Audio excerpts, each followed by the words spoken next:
Welcome to my latest video on the Sea Reefer 170 floating aquascape that's now 12 months old. We're going to take a look at what's good, what's bad, what's changed and what hasn't. Let's take a look.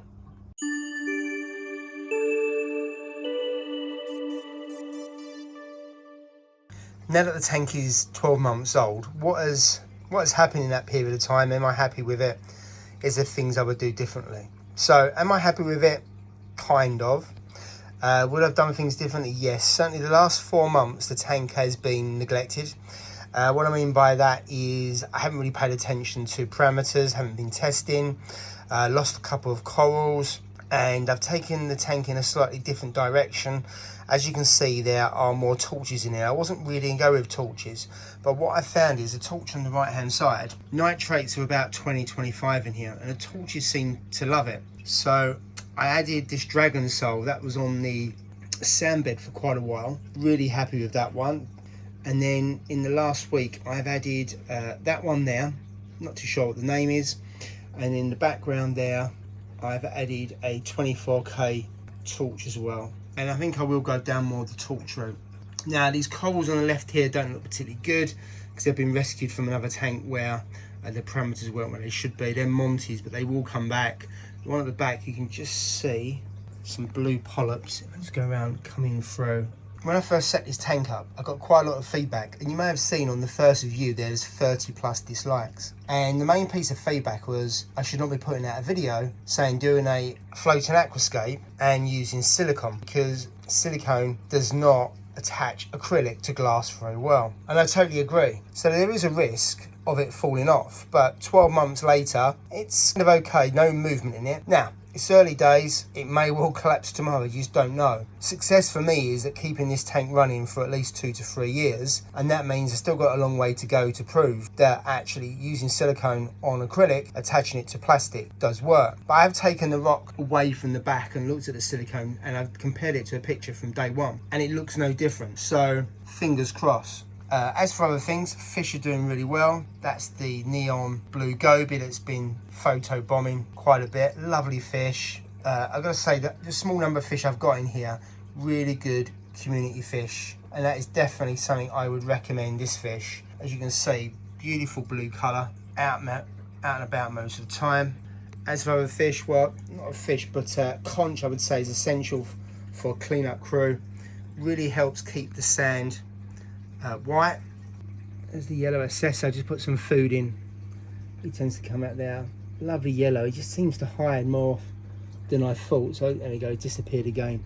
So I wouldn't necessarily recommend him for a tank this size with this kind of rock work, because you don't see him very often. Just see there's the pipe. It's an absolute beautiful fish.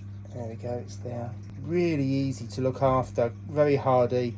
The key for me on this is getting one that's feeding on frozen. If you can do that, then I feed it once a day and it's fine. It's an absolute beautiful colour. There's a peppermint shrimp. All of my tanks I have Peps in.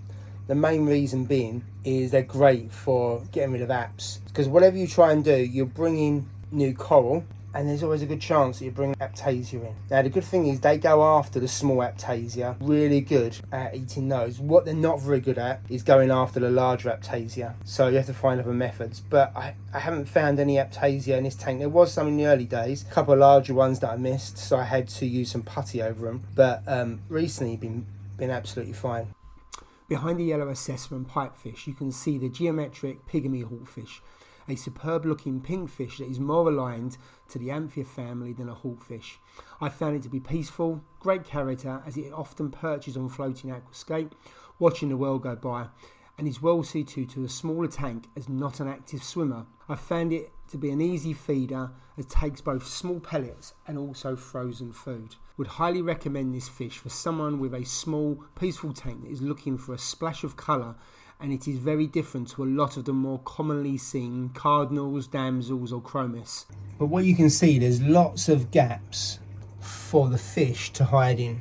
And I said before, the middle of the aquascape is hollow, so the fish can hide in there nice and easy. And again, that takes stress away from the fish. I've got my hands in the tank. There is no aggression, so that's not a problem. Now, you'll see there's quite a bit of green-head algae. That's through high nutrients, and I need to address that. And also some bubble algae as well, I need to address that. What I've been successful in the other tank, using an emerald crab. So I'm going to get an emerald crab for this tank. That should then get rid of the bubble algae, and I just got to bring the nutrients down, test on a regular basis. A couple of corals have done really well, been in since the start. That's a Sunny D, and there you got a Christmas tree favia, that's grown really well. And there's a couple of acans. There's an acan there, there's an acan there as well. That's not looking too good, but usually it's out nice and fluffy.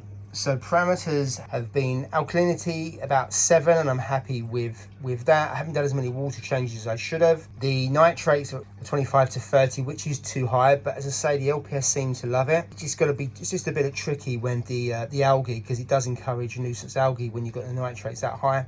And phosphate has been in the range of 0.08, which is really good. Run by 2 wave makers, got an MP10 in the background.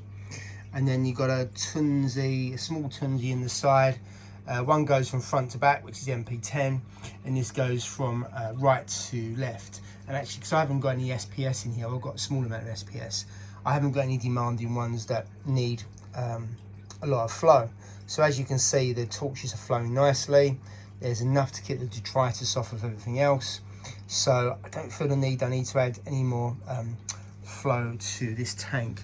Overall, pretty happy with the tank. Just need to take a bit more attention. I'm just going to make sure that it's water's tested, and I bring those nitrates down just to avoid the nuisance algae. But I've got to say, absolutely loving the torches, and they really do bring some great movement to the tank. Hoping that one will grow out a bit more. It's only been with me about 2 weeks. That one's probably my favourite, Dragon Soul. The coloration of it is just superb. And they're going to let it settle for about another month before adding any more coral. And finally, before I sign off, I will leave you with a top-down view of the tank. Thanks for watching.